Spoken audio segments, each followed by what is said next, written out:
Just as a quick heads up, as we get started here, I am going to be playing in a streamer tournament this weekend. That is on Saturday. Let's see here. That's going to be starting at 10:30 a.m. my time, Mountain Daylight Time.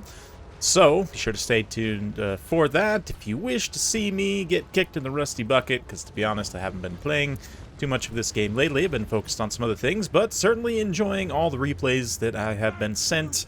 This one from a Ryder Rohan. He's going to try and redeem the Dark Elves on this channel. He's also got a couple of Harganeth Executioners.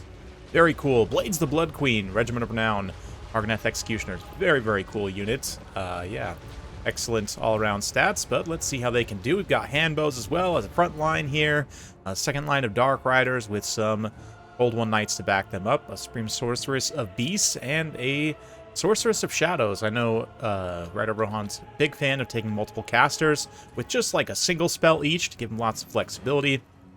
Elf casters also have some stats, they're not the best, but yeah, opposing him, we've got Slaanesh, Devoted Marauders up front, Bringers of Beguilement, and it looks like some Fiends, more Demonettes out on the flank there, Demonettes on the far side. Here as well, looks like a couple of Seekers and a couple of Marauder Horsemen with Azazel flying in the sky. He's got just the Lash and Pavane.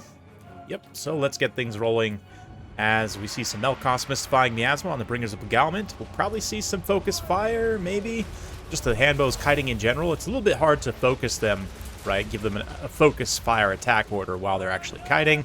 Doesn't always work great, but nonetheless, we'll generate some value shooting in to these units. Also on this map, there's a lot of the shallow water, so you'll see the debuffs actually rolling across these units as they kind of fight through the shallow water here. We do see one Pavane into a Black Ark Corsair, but then look at this. Harganeth Executioners lining up to intercept. This Harganeth also manages to intercept a Demonette on the charge, preventing them from getting a charge.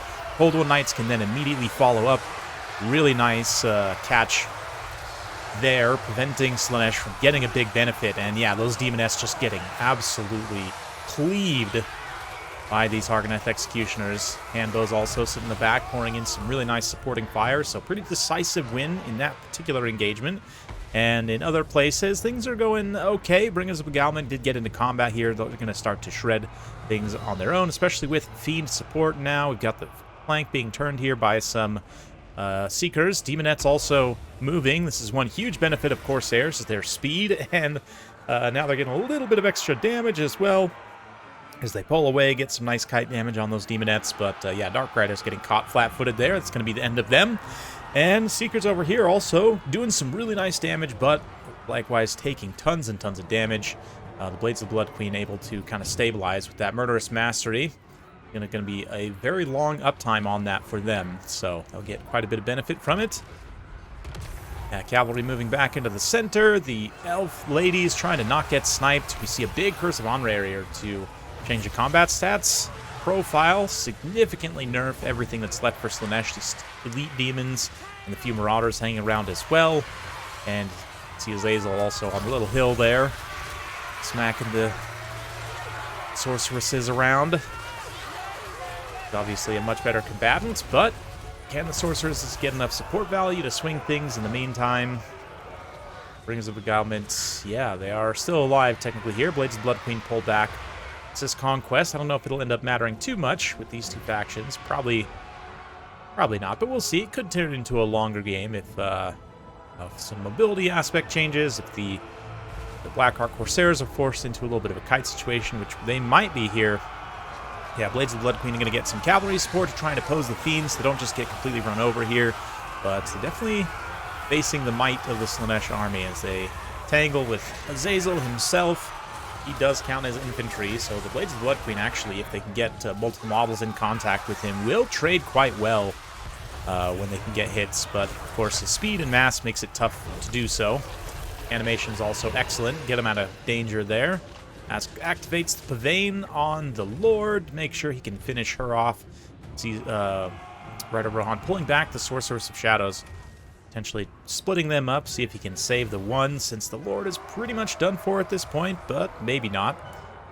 To get terrified away there. The Seekers also chasing those Corsair Handbows. forces them into crumbling. The Corsair Handbows will come back, although they were getting chased and massacred.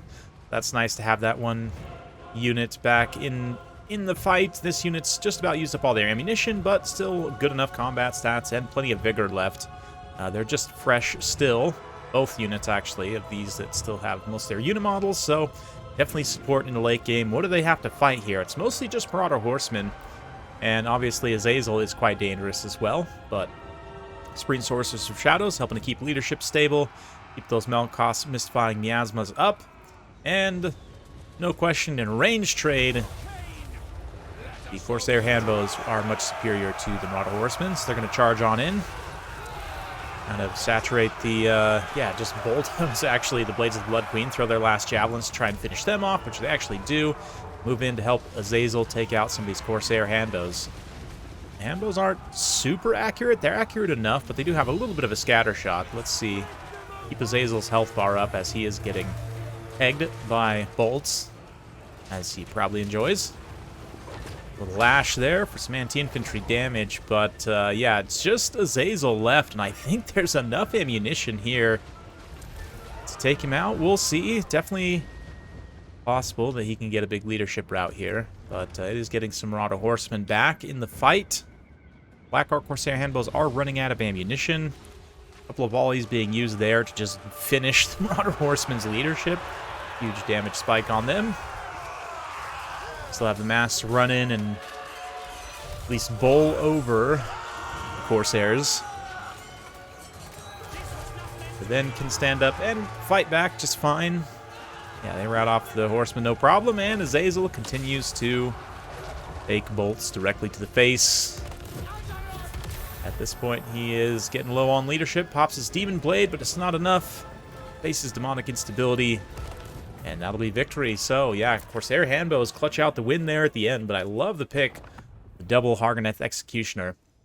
Even if they don't necessarily pay for themselves on direct value, it's just nice to have to be able to potentially actually win a few fights here and not just be forced into a full-on kite situation.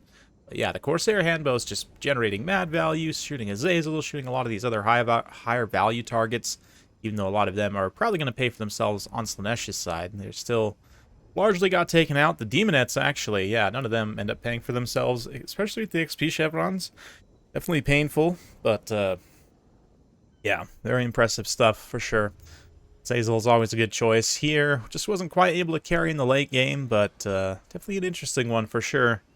Yeah, the cavalry support was pretty decent on the Dark Elf side as well. One Cold One Knight ends up paying for itself. The others do contribute some value. And yeah, Supreme Sorceress Lore Beast, 0 value on her own. Was that correspond right here worth it?